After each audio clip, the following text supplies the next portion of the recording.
In many cultures, sex is viewed differently than in ours. But there is a place in the world where a local tradition requires women to offer themselves to tourists as a sign of hospitality. What tradition is this? And how exactly does it work? Today, we're going to explore one of the most beautiful and lush countries on the planet, but also one of the most remote and unknown, Madagascar. A gigantic archipelago. In fact, it's the fourth largest island in the world, located in the eastern part of Africa. A place so remote over the years that it carries traditions as curious as the one I mentioned earlier. In some parts of the island, tradition dictates that certain women are offered to spend the night with a tourist. But surprisingly, this curious place also has equally strange traditions, such as the Dance of the Dead, a way of honoring the deceased. From time to time, families dig up their dead and dress them up to participate in the celebration as if they were really alive. In addition to peculiar traditions, it is an archipelago full of history. It was an island used by pirates, and there is even a story about a great treasure buried there. It was also the site of one of the largest genocides in history, which caused its population at the time to decrease by half. I bet you're as excited as I am to learn more about this incredible country. So go ahead and hit the like button on the video and stay with me until the end so you don't miss anything. This was just a taste of what this amazing place hides from us. Madagascar is in the middle of the Indian Ocean. Despite its large area, it is a sparsely populated archipelago due to its remote location. Some interesting historical facts I'll tell you about shortly, and the exotic nature of the place. Madagascar is known for its rich biodiversity, unique flora and fauna, making it a perfect place for adventurers and nature lovers. Visitors to this destination are amazed by the curiosities and mysteries of this paradise. The language there is quite complicated. The main language of Madagascar is Malagasy, an Austronesian language with African influences. Hold on, what? Austronesian. It's a group of languages spoken in Southeast Asia, Oceania, and some islands in the Indian Ocean like Madagascar. In fact, the name Madagascar comes from the Malagasy phrase Medina Congo, which means land of the Malagasy. Portuguese navigators, who were the first to visit the island, even named it St. Lawrence Island. But the Malagasy name won out, and over time Medina Congo was adapted to Madagascar. The island was governed by the French from 1897 until 1958, when the country declared its independence as the Republic of Madagascar. So French is understood, especially in the larger cities. English, though not as common as French, is still understood by many, particularly in tourist areas. With basic English, you can get by, and let's face it, having a smartphone today makes things much easier. In fact, getting to Madagascar today is easy. Tourists usually arrive by plane at Antananarivo Airport, the capital city, or at Nosy Be Airport, which is a very popular tourist destination. But it was quite difficult in the past. Access was only through the ocean, and that's why Madagascar is very famous as a pirate refuge during the 17th and 18th centuries. With its deeply indented coast and many small islands, it provided perfect hiding places, being located near the world's main trade routes. It was so common to have pirates in these waters that Sainte Marie Island, 6 kilometers off the eastern coast of Madagascar, was known as the Pirate Island on maps of the time. Some famous pirates are said to have hidden treasures in Madagascar, which led to various legends and myths about the search for Madagascar's lost treasure. This legend brought many treasure hunters and adventurers over the centuries. The great protagonist of this legend is the notorious pirate Olivier Levasseur, known as La Buse, or the Buzzard. According to legend, when La Buse was about to be hanged on July 7, 1730, he threw a necklace to the crowd and shouted a riddle, which was supposed to contain a clue about the treasure's location. To this day, at least as far as we know of the thousands who have tried, no one has found the treasure. I don't know about you, but pirate stories and lost treasure are amazing, and when I discovered this one, I was fascinated. But many skeptics believe that these legends might be exaggerated or even completely invented stories. However, this doesn't stop new people from venturing in search of Levasseur's lost treasure, whether they are treasure hunters, historians, or simple adventurers from all over the world. Some explore areas where the treasure might be hidden. Others look for historical evidence and documents that could provide clues. The more adventurous even head to the most remote islands in search of the treasure. And I say adventurous because Madagascar is huge, the fourth largest island in the world, with over 200 smaller islands that are part of its territory, many of which are uninhabited. But at least if they don't find the treasure, they'll encounter truly impressive landscapes and places to explore. On second thought, maybe they're not so crazy after all. But if you're thinking of visiting Madagascar and don't want to go to those more exotic spots, you must visit the Red Island, which is the main island of Madagascar. It's called the Red Island because its soil is rich in iron and aluminum, which gives the earth a reddish color. During the rains, this red soil washes into the rivers, which flow into the sea, creating an incredible phenomenon where it looks like Madagascar is bleeding into the ocean. Back to the Red Island, you can enjoy a variety of stunning landscapes, from tropical forests with towering mountains to arid deserts. The island offers an impressive range of natural settings to explore and enjoy. The capital, Antananarivo, is a vibrant cultural center located in the heart of the island. With a mix of Malagasy, African, Asian, and European influences, Antananarivo provides visitors with a fascinating glimpse into the life and history of Madagascar. But Madagascar has several cities and villages that offer a unique view of Malagasy life and culture.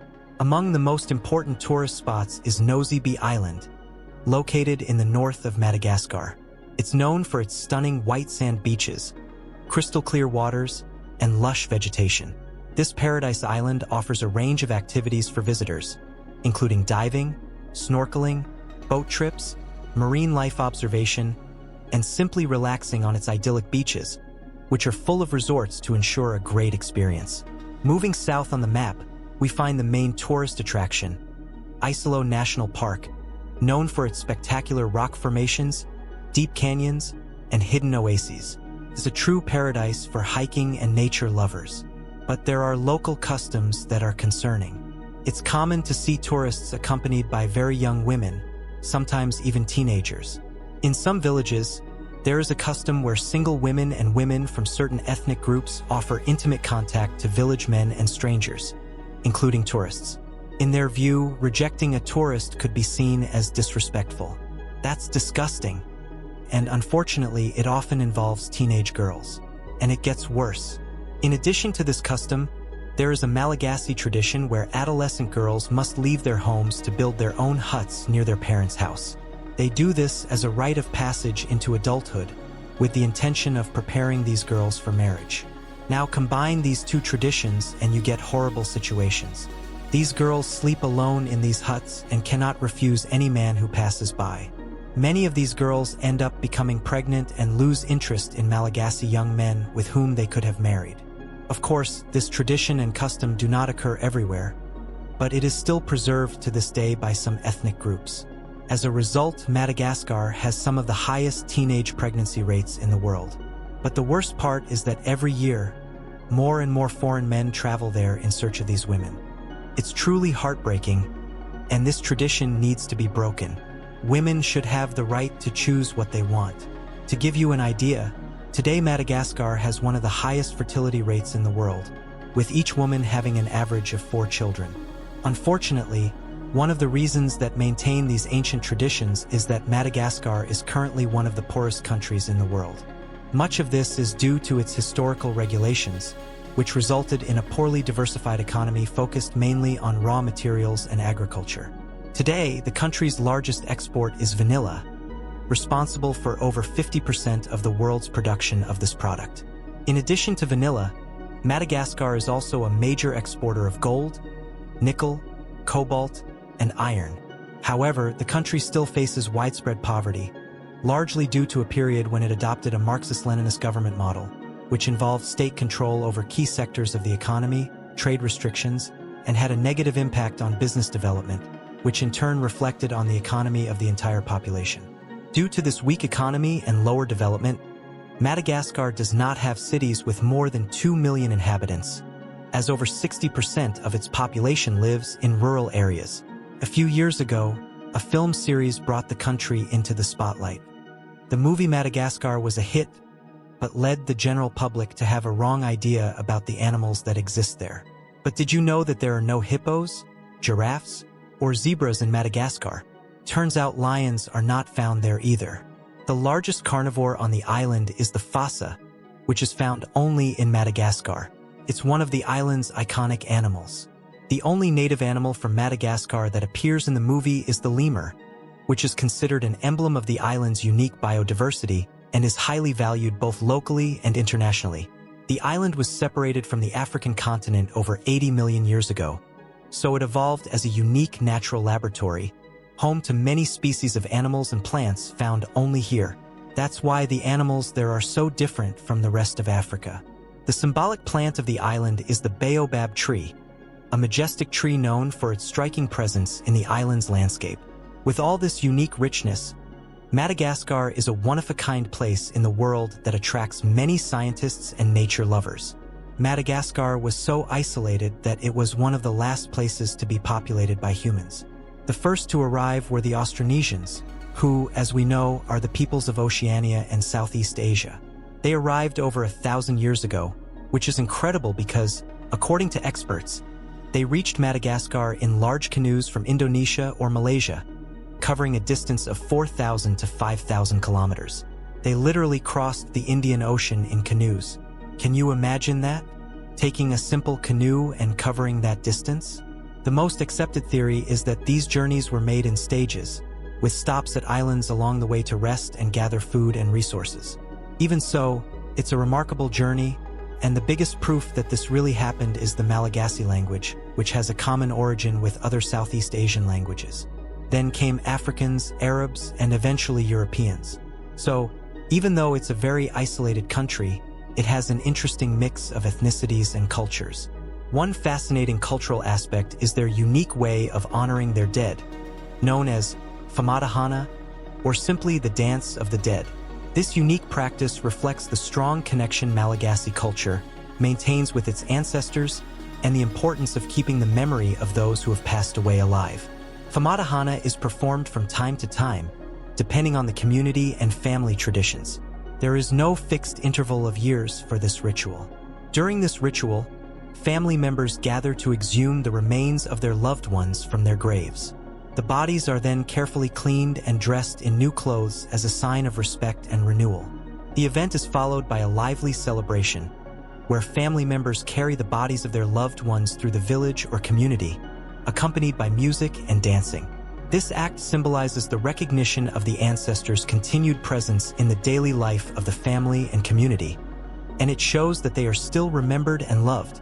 Famadahana is a surprising and unique example of how cultures can express mourning and reverence for the dead in a meaningful and distinctive way. I know it might seem strange from our Western perspective, but for the Malagasy, this practice represents a deep-rooted way of keeping the memory and legacy of those who have passed alive. What I found most interesting while producing this video was the rich history of pirates with the island of Madagascar. I thought these stories were just legends. Maybe I'll head there in search of that treasure. If you want to learn about a place where the law is just a detail and is completely ignored, click on the video on the screen and discover the country where everything is allowed.